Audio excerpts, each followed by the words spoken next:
Around Dodge City and in the territory on West, there's just one way to handle the killers and the spoilers, and that's with a U.S. Marshal and the smell of gun smoke.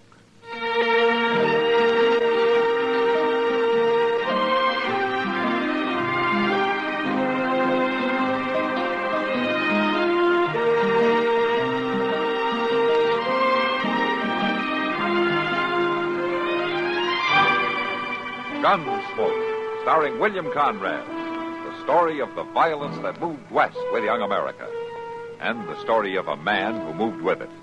I'm that man, Matt Dillon, United States Marshal. The first man they look for and the last they want to meet. It's a chancy job, and it makes a man watchful and a little lonely.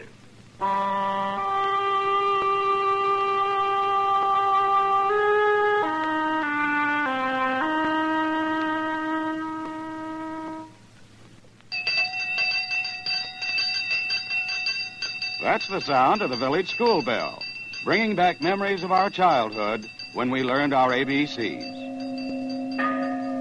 And that's a sound similar to the historic ringing of the Liberty Bell in 1776. It serves to remind us of the vital part we play today in our nation's government. Be an informed American. Know the ABCs of your government. Under the letter L in the dictionary of U.S. government terms is the word lobby. A lobby is an organized group which seeks to influence legislators for passage or defeat of a bill. The First Amendment to the Constitution guarantees all citizens the right to petition for or against government decisions. Years ago, people with special favors to ask would stop congressmen in the Capitol lobbies to talk to them. Soon they became known in political slang as lobbyists. There are lobbies for and against everything. There are lobbies for low tariffs, lobbies for high tariffs, lobbies for federal aid to education, lobbies against federal aid to education, lobbies for rigid farm price supports, lobbies for flexible supports. Lobbies have been referred to as the third house of Congress, which works behind the scenes. Keep the spirit of the Liberty Bell ringing. Be an informed American. Know the ABCs of our nation's government in action.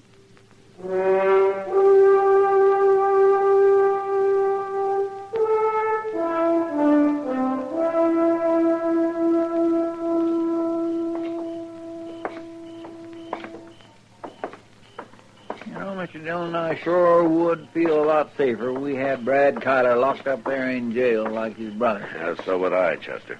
You'd think if he was around town, somebody would have saw him. Maybe he doesn't want to be seen. It's a mighty upsetting feeling not knowing if any minute you might get a bullet in the back. And that's probably the way he'll try it, too, in the back.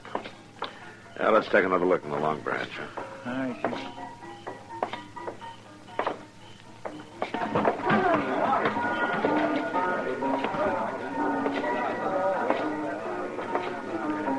Hello, Matt. Chester. Hello, Kitty. Have you caught Brad Kyler yet, Matt? Haven't even found a trace of him, Kitty. Seems to me you could make his brother talk. Not so far. You got him locked up in jail. Isn't there some way of forcing him? Take an axe handle to him, do you mean? Oh, no. Come right down to it, Miss Kitty. I don't think even that'd break him down. Them collar boys is tougher than army mules. Brad and Ray's both. They're just a pair of cold-blooded killers. Sure they are, and proud of it. Ray sits over there in his cell, brags about the things they've done, admits all of it. He says he'll never stand trial, though, that Brad will get him out before then. Oh, he's just bluffing, Matt. No, Brad will make a try, at least. Matt. Oh, hello, Doc. Hey, Matt, if you want to stop a big fight, maybe a killing, Yeah? you better move in on that poker game over in the corner. Looks peaceful enough to No, me. no, it isn't. It's crooked, Matt. I smelled it, so I pulled out just now. And some of the others are getting kind of itchy, too. I think Ben Stoddard's about to call a showdown. Who's doing the cheating? But I figures that, you see that old fellow over there by the wall? Yeah? With the fancy vest and the soles off his boots? Well, he's marked the deck somehow, the way it looks to me. You know who he is, Doc? No, I know. He's a stranger in town. Claims he's a big-time stage actor back east. But I think he's mostly hot air and bad whiskey. All right, mister. This has gone far enough. There it is, Matt. Yeah. You've been twin and all, you fired regular for suit me, mister. I beg your pardon, my dear sir. Now, don't high-talk me, you fancy do. All right, then, all of you. Take it easy now. Now, what's the trouble? Now, this man's been cheating on us. That's the trouble. Sir, may I ask if you represent the law here? I'm the U.S. Marshal, yeah. Who are you? I, sir, have the distinction of being Edward Vanderman, a name with which you are no doubt familiar. No, I can't say that I am. Then may I inform you, Marshal, that I am the Edward Vanderman who has trod the boards for lo these many years before the crowned heads of Europe, always to the wildest acclaim. That's very interesting. 23 weeks as Hamlet at the Covent Garden Music Hall. 31 weeks in the unforgettable role of Macbeth. All right, but what about this poker game? Was a ridiculous accusation. I had the impression I was playing with gentlemen instead of these coughing, haggling creatures. Let me have him, Marshal. Just let me and the boys take him out back for just 5 minutes. How do you know he was cheating, Ben? He was cheating. We all know it. Look at these cards. Nicked and clipped and cornered, every one of them. He's been working them over for the last hour. His luck's been getting better all the time. How about his table stakes there? Most of that yours? Most all of it. He had only $5 to start with. All right, then keep it and split it up however you figure. Come on, Vanderman. I beg your pardon, Come sir. on outside. Now move. Out this door.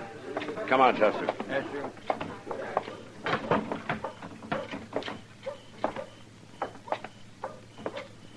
All right, Vanderman, I'm going to make this short. We don't like card sharps in Dodge. You get out of town tonight. Sir, I am not a card sharp. You were cheating, weren't you? I was... Well, yes, I was cheating. But it was out of desperation, sir. That and the drink on an empty stomach. Marshal, I can't get out of town. Oh, why not? Well, to put it quite simply, sir, I am broke. What? A matter of unfortunate investments, you might say. At any rate, Dodge City is the end of the line. I haven't a cent, and as you can see, I'm not very well equipped for walking. When did you eat last? Oh, approximately 24 hours ago. All right. Chester, take him over to the jail and give him some of that stew that you made. He can sleep on the cot tonight, and maybe we can figure out something in the morning for him. Okay, Mr. Gilman. Oh, Marshal, you have not only earned my undying gratitude, but I promise I will never crimp another deck as long as I live. Furthermore, you may call me Edward. All right, Edward. But you should save your gratitude until you taste that stew at Chester's.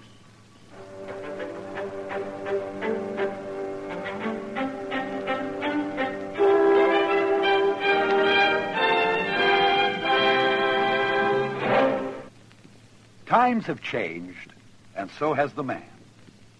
In the year 1775, a patriotic, enterprising American by the name of David Bushnell invented a strange craft. It was constructed of two oak beams resembling two platters clapped together and propelled by a water screw attached to a hand-operated crank. Another water screw regulated the depth to which the craft could descend. This was the American Turtle, the first United States submarine. 179 years later, 1954, the United States came up with another first. This time, however, it was a 3,000-ton, $55 million vessel powered by an atomic reactor. It was the Nautilus, the world's first atom-powered submarine. And where the American Turtle was a one-man operation dependent on courage and brawn, the Nautilus is a complicated network of advanced electronics, the operation of which is dependent upon a team of highly trained, skilled Navy men who know their jobs and do them well. Yes, times have changed, and so has the man.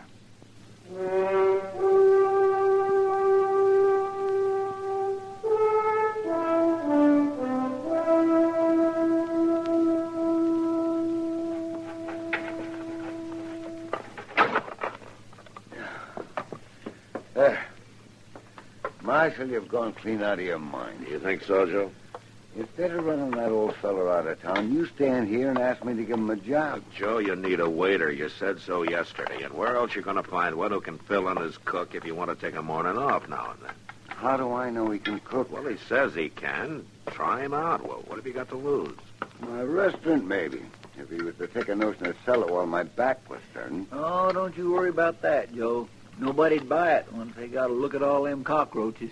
I got no more cockroaches than anybody else in Dodge. Yeah, but yours is bigger. That's because the food here's better. Well, what do you say, Joe? Edward's waiting outside. You want to give him a try? I can't figure what you're up to, Marshal.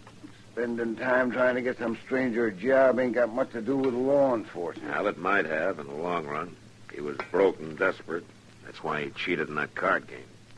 And he's still broke and desperate. Now, how about it, Joe? All right, Marshal. Call him in. Thanks, Joe. Edward, come on in. Hey, Joe, just don't get in no card games with him. Why, that fella can Edward? from the bottom of the... This is Joe Carpy, your new boss. Mr. Carpy, It's $1 a day in grub, and he can sleep on a cot in the storeroom. you, sir, are overwhelming in your generosity. You can start out washing them dishes there. Very well. Unaccustomed as I am to exercising my unique talents in scullery, I nonetheless approach the task at hand with a high heart and doughty courage. Where's the soap? Does he always talk this way? Yeah, mostly. Come on, Chester. Thanks again, Joe. Just one thing, Marshal. Behind this mask of frivolity, I am eternally grateful to you. Forget it, Edward. Your trust, sir, is not misplaced. I will not disappoint you. Drop by the jail when you get a chance, huh? Let's go, Chester. Come, my good man. The salt. There's the salt.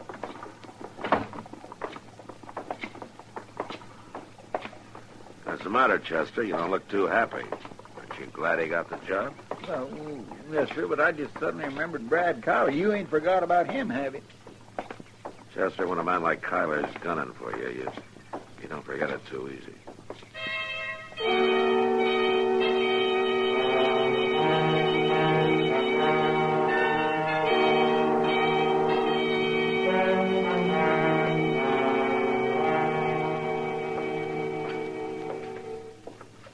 You got the tray all fixed, Mr. Dillon.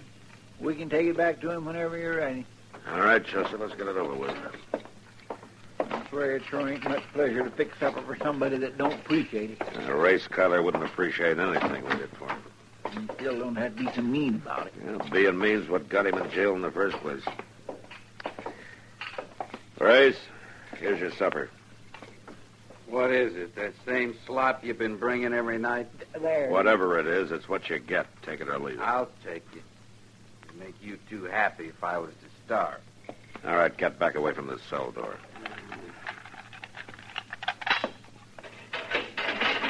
All right, Chester, set it inside. I can smell that stuff clear over here. By golly, tomorrow night I'm going to cook you grits. Tomorrow night I may not be here. All right, Chester, come on. You'll be here, Race, until the day you stand trial.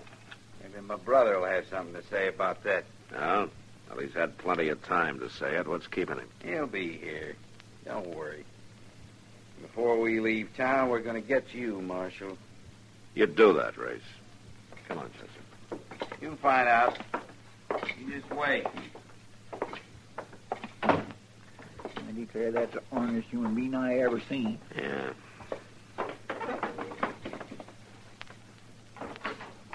Marshal? Huh? Hey, come on in. What's the matter, Joe? Marshal, I ought to make you pay the loss yourself. What are you talking about? That gall-darn card sharp you got me to take on, he's gone. What? Took every cent out of the till along with him. Lord knows where he is by now. I got a pretty good idea where he is, Joe. And I wish I didn't.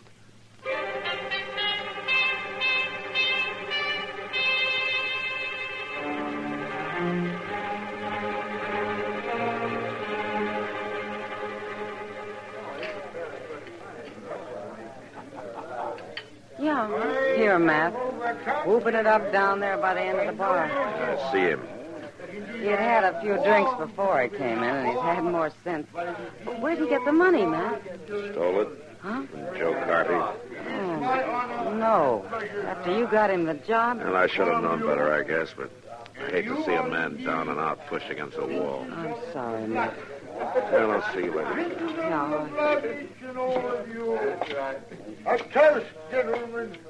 Toast to the royal blood of the House of Barleycorn. All right, I'm sorry. Edward, the party's over. Oh, dear me. The Sheriff of Nottingham. Yes, indeed. Come on, let's go.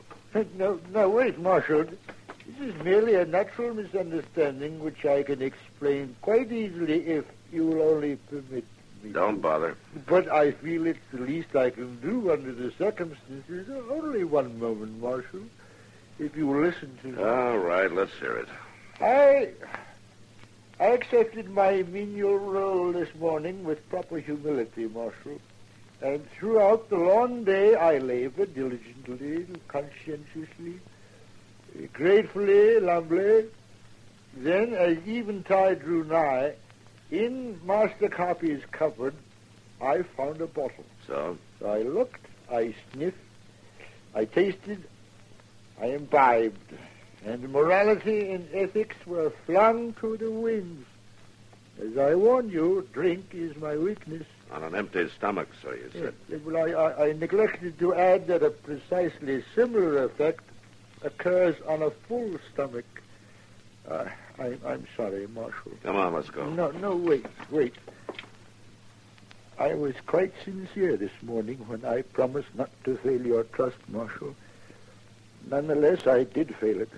There is no excuse, of course. I suppose that I really should face the fact that I am just a bit on the worthless side. I'm inclined to agree with you, Edward. Mr. Dillon? Yeah, what is it, Chester? Just a few minutes ago, Mr. Dillon, 3 different people seen him down by the depot. Who? Brad Kyler. He's here, all right.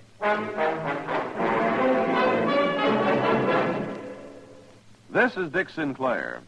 You know, a great deal of publicity has been given lately to NATO, the North Atlantic Treaty Organization. For over 8 years, this alliance of the free world has been protecting the peoples of its 15 member nations from Soviet aggression. Its reason for being echoes the words of Woodrow Wilson back in 1917. Quote, "Our object now is to vindicate the principles of peace and justice in the life of the world as against selfish and autocratic power, and to set up among the really free and self-governed peoples of the world such a concert of purpose and of action as will henceforth ensure the observance of these principles." Unquote. No matter how you describe the work of NATO, just remember, it's guarding your freedom.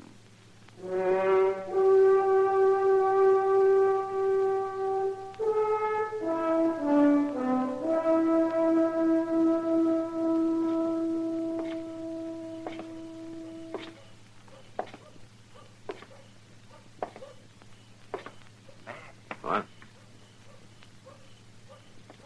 Who is it? It's me, Oh. Hello, Doc. Can't you find any place to loaf except in front of the jail? Well, with you and Brad Kyler on the prowl for each other, I figure I might as well just wait right here until one of you needed me. Yeah, you're wasting your time, Doc. I can't find a hide or hair of him. He's here in town somewhere. Folks have seen him. And I'm not one of them, though. Come on in. Chester. Has he got it locked? Yeah, I guess so. Chester. Who is it? It's me, Chester. Open up. Oh, all right. Just a minute.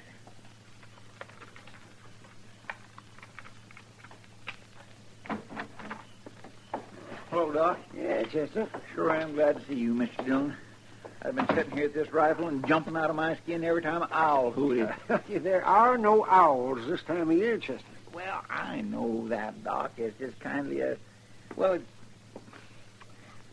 I'm Brad Kyler, Mr. Dillon. No, not a sign of him, Chester. Race Kyler's been yelling for the last 15 minutes. He wants to see you when you come in. No? That poor old actor fella ain't had much to say. He just sits there in his cell, looks at the floor. I think he's feeling real remorseful for letting you down. Well, he should have thought of that before he stole the money. Yes, sir, I know, but I still think it's bothering him considerable. Chester! Oh, there's Race yelling again. All right, I'll go see what he wants. Boil up some coffee, will you, Chester? Yes, it won't take a minute. I got some water already. That's you, Chester? No, it's not Chester. You finally got back. What do you want, Race? You didn't run into my brother, did you? If I had, he'd be in that cell with you right now. Marshal! Yeah, what? Eddie? Never mind him. I got a little business with you myself. No, Marshal, he's got a gun under that You keep blanket. your mouth shut. Drop the gun, Race. All right,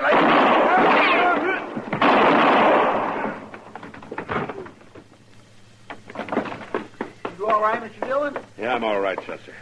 Get the cell keys. Yes, sir. Take it easy, Edward. His brother came outside, through the garden in, through the cell window a little while ago. Don't try to talk, Edward. Which one first, Matt? Never mind, Race. I had to kill him. Here, let me get the cell. Marshal? Yeah, I'm right here, Edward. All right, Doc, see what you can do for him. Huh? Race planned to shoot you. Said he'd kill me if I warned you. Yeah, but you did warn me, Edward. It's no use, Matt. His brother is waiting. 2 horses, north end of River Bridge. I'll get him. You trusted me, Marshal.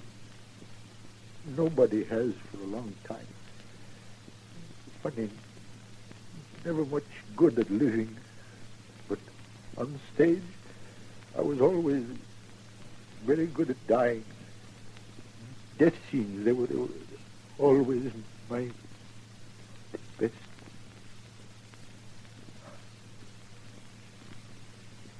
Edward?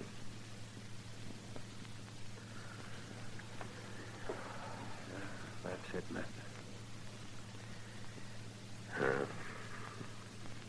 He knew Race would shoot him, but he still warned me. I don't know, Doc. Maybe he was worthless, but like he said, he was pretty good at dying.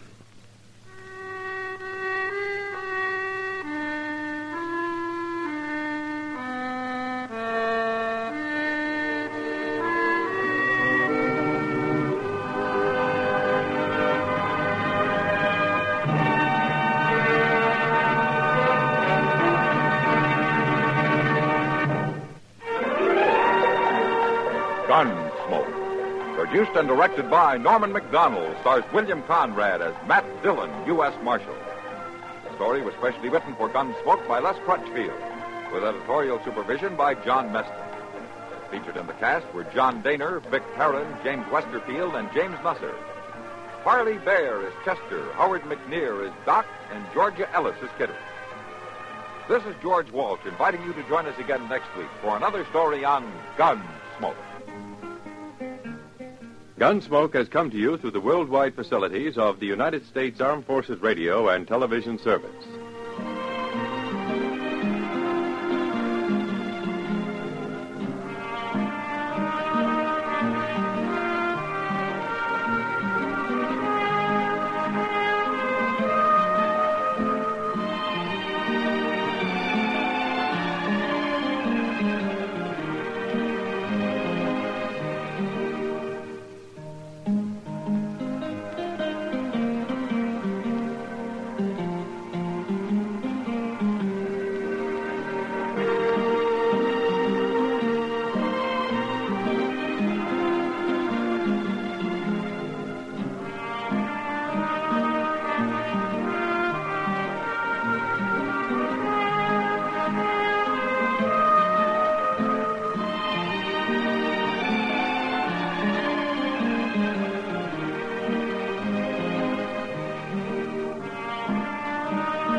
You've been listening to the OTR Gold Network.